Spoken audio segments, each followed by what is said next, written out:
Hello दोस्तों, आज जो है हम वर्ग के बारे में बताने जा रहे हैं। वर्ग क्या होता है, वर्ग में कितना क्षेत्रफल होता है, वर्ग में भुजा होता है कितना, और वर्ग जो है वर्ग में कितने कोने होते हैं, ये सब के बारे में, सारा चीज के बारे में वर्ग को हम लोग जानते हैं। देखिए ये ABCD एक वर्ग बना लिए, यहाँ से हम लोग ABCD एक वर्ग है, जिसमें क्या है ABCD एक वर्ग है जिसमें देखिए एक कोण ये है, इसको 90 डिग्री, सभी कोण इसका 90 डिग्री होता है। वर्ग का जो सभी कोण होता है वो कितना डिग्री का होता है, 90 डिग्री का होता है। वर्ग का सभी कोण बना दिए 90 डिग्री, ठीक है ना। तो ABCD एक वर्ग होता है। वर्ग में सभी भुजा बराबर होता है। जैसे ये भुजा हो गया, ये भुजा हो गया, यहाँ से BC और यहाँ से CD हो गया ये भुजा, और यहाँ से AD भुजा हो गया। सभी भुजा क्या होते हैं, आपस में बराबर होते हैं। तो हम लोग क्या लिखेंगे यहाँ पर, वर्ग में थोड़ा सा लिख लेते हैं। देखिए क्या सब लिखना है। तो सबसे पहला बात क्या होता है, वर्ग में क्या होते हैं, वर्ग में 4 भुजा होते हैं। 4 क्या होते हैं, भुजाएं होते हैं, भुजाएं होते हैं। तो वर्ग में क्या होते हैं, 4 भुजाएं होते हैं। और क्या होता है, चारों भुजा बराबर होता है। क्या होता है, और यहाँ पर और दे सकते हैं, और क्या होता है, चारों भुजा, और चारों भुजा बराबर होते हैं।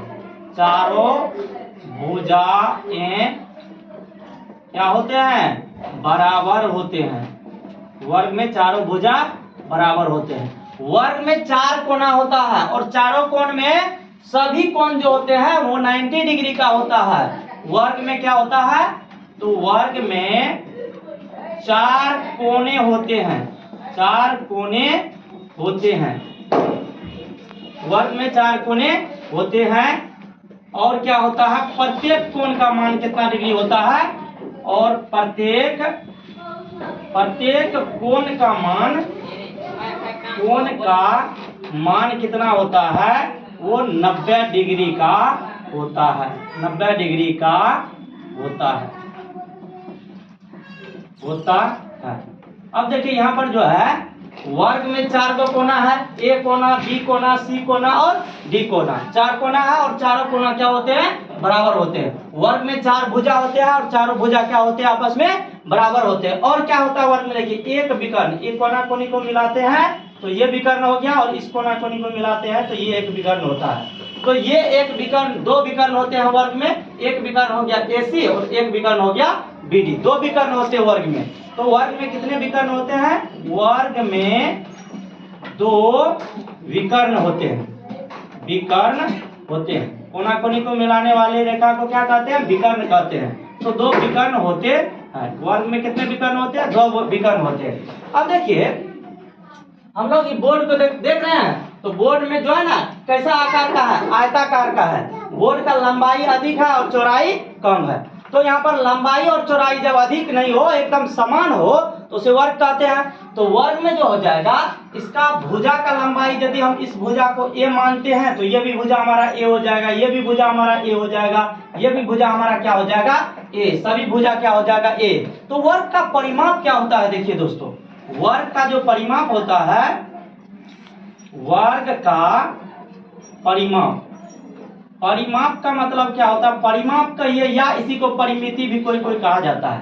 परिमिति भी कहते हैं इसे, परिमिति या वर्ग का परिमाप, दोनों एक ही बात होता है। तो वर्ग का परिमाप किसे कहते हैं, प्रत्येक भुजा को नाप लीजिए। जैसे AB एक भुजा हुआ, BC भुजा, CD भुजा और AD। सभी भुजा को जब नापेंगे हम लोग, जोड़ेंगे तो क्या हो जाएगा, A। एक भुजा A है, दूसरा भी भुजा A है, तीसरा भी भुजा A है, तो क्या को A हो जाएगा, 4 गो A हो जाएगा। चारों A को यदि जोड़ देंगे तो यही परिमाप होता है। इसी को क्या लिख सकते हैं, यदि जोड़ देंगे 4 A को तो 4 A हो जाएगा। इसी को ऐसे भी बोला जाता है, 4 गुना भुजा भी बोला जाता है। कोई बोल दे कि खोरे होता है तो वो भी सही है, कोई बोल दे कि 4 गुना भुजा होता है वर्ग का परिमाप, तो ये एकदम सही है। अब वर्ग का क्षेत्रफल क्या होता है, देखिए वर्ग का क्षेत्रफल क्या होता है, क्षेत्रफल। तो वर्ग का यदि क्षेत्रफल का बात करें तो इसका लंबाई जितना होता है और चौड़ाई जितना होता है, लंबाई को जब चौड़ाई से गुना कर देते हैं तो क्या निकल जाता है, क्षेत्रफल निकल जाता है। तो हम लोग को होता है लंबाई गुना चौड़ाई। इसी में लंबाई को भी A मानते हैं और चौड़ाई को भी क्या मानते हैं, A मानते हैं। तो इसीलिए वर्ग का क्षेत्रफल हम लोग का क्या हो जाएगा, A²। मतलब क्या, A का मतलब क्या होता है, भुजा। तो ये हो जाता है भुजा का स्क्वायर हो जाता है, ठीक है ना। तो ये वर्ग का क्षेत्रफल हो गया। अब देखिए वर्ग का विकर्ण बराबर कभी कभी सूत्र कहता है निकालने के लिए। तो देखिए वर्ग का विकर्ण यदि हम लोग क्या करते हैं, इसको ऐसे काट लेते हैं, ऐसे काट लेते हैं, तो क्या हो जाएगा, इसका विकर्ण होता है ये भुजा भी ए है और ये भुजा भी क्या हमारा ए है, तो इसका क्या हो जाएगा, रूट अंडर में हो जाएगा ए का स्क्वायर और ये होता है ए का स्क्वायर। तो लंब स्क्वायर जो आधार स्क्वायर, तो लंब स्क्वायर भी ए स्क्वायर, आधार भी ए स्क्वायर, तो ये कितना हो जाता है, इसका विकर्ण बराबर सूत्र होता है ए 2a स्क्वायर, 2a स्क्वायर, तो 2 तो रूट में रह जाता है, ये जो है निकल जाता है बाहर, तो ये हो जाता है मतलब भुजा, मतलब ए निकल जाता है इसमें बाहर, तो यहाँ से हो जाता है रूट 2a मतलब रूट 2 गुना भुजा। तो यही वर्ग का विकर्ण होता है। तो यहाँ पर हम लोग लिख देते हैं कि वर्ग का विकर्ण बराबर क्या होता है, वर्ग का विकर्ण बराबर, वर्ग का विकर्ण बराबर सूत्र होता है रूट अंडर मतलब भुजा, रूट अंडर भुजा। नहीं तो पूरा सॉल्व कर देते हैं, ये हो जाता है ए स्क्वायर जोड़ ए स्क्वायर, तो यहाँ से क्या हो जाता है 2a स्क्वायर, तो यहाँ पर क्या हो जाएगा रूट में हो जाता है 2 और 2 गो ए है तो एगो ए निकल जाता है बाहर, तो इसको लिख सकते हैं रूट 2 गुना भुजा, यही बोल सकते हैं हम लोग वर्ग का विकर्ण को। तो वर्ग का विकर्ण क्या होता है, रूट 2 गुना भुजा। तो यही हम लोग जो है इस चैप्टर में सीखे। धन्यवाद। आप लोग जो है लाइक कीजिए, सब्सक्राइब कीजिए और आगे इस वीडियो को